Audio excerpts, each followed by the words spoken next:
जमीयत पैदा नहीं होती।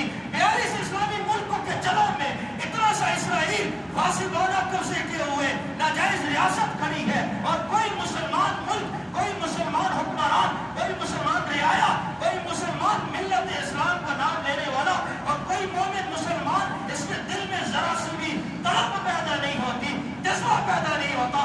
कहाँ गया तुम्हारा जिहाद, कहाँ गई तुम्हारी तारीख? थे तो तुम्हारे आबा ही, मगर तुम क्या हो? हाथ पे हाथ रखे मुंतज़िर फरदा हो, तुम इस इंतजार में हो। आज आप अपनी मस्जिदों में बैठ कर पंखों के नीचे और इस माहौल के अंदर दुआएं करते खड़े हो। मेरा रब कहता है, मेरे रब का कुरान कहता है, वमा लकुम अल्ला तुकातिलून फी सबीलिल्लाह, और मुसलमानों तुम्हें क्या हो गया? तुमने जिहाद का वो सबक बुला दिया जिसको तुम्हारे आबा लेकर निकले थे और सारी दुनिया के अंदर इस्लाम का झंडा लहराया था। वो तुम्हारे आबा थे, वो उमर फारूक था। जब वो निकला, अबू उबैदा बिन जर्राह ने मुहासरा किया फिलिस्तीन का, पहला किबला अव्वल आजाद कराया उमर फारूक ने। और क्या कैसे किया कि 140 दिन का मुहासरा था।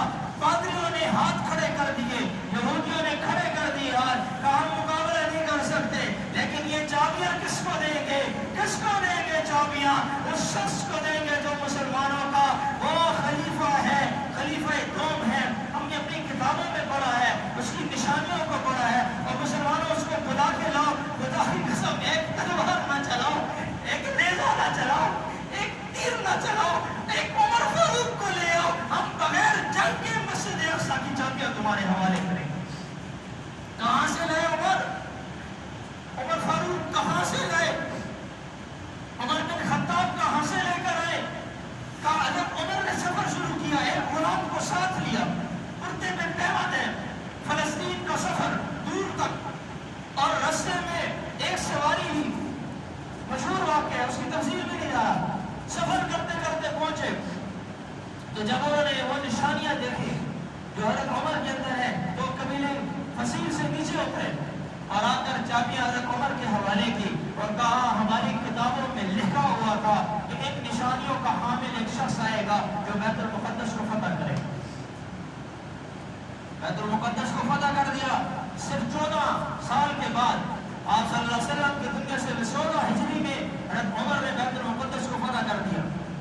फिर फातियों ने अब ये तारीख आज की नौजवान नस्ल को इल्म नहीं, आज की नौजवान नस्ल को पता नहीं है कि ये बैतुल मुक़द्दस हमारी सरजमीन थी, ये यहूदियों की नहीं है, ये क़िबला अव्वल हमारा है, उनका नहीं है। उन्होंने कब्जा किया, तुम्हारे घर में कोई कब्जा कर रहे और तुम्हें आकर दूसरा बताए कि नहीं नहीं इधर तो पहले वो रहते थे, तुम कभी तस्लीम नहीं करोगे।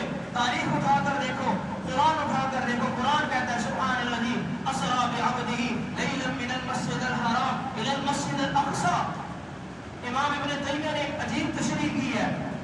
असल तो उसमें अल्लाह ने मेराज के वाक़े को जिक्र किया कि अल्लाह के नबी ने मस्जिद हराम से मस्जिद अक़सा का सफर किया। तो अल्लाह ने यह सफर क्यों करवाया? 13 साल तक मक्का में आप सल्लल्लाहु अलैहि वसल्लम मस्जिद अक़सा की तरफ रुख करके नमाज पढ़ते रहे। 16 या 17 महीने मस्जिद नबवी में जाकर, मदीना मुनव्वरा जाकर आप मस्जिद अक़सा की तरफ रुख करके नमाज पढ़ते रहे, मुसलमानों का क़िबला अव्वल।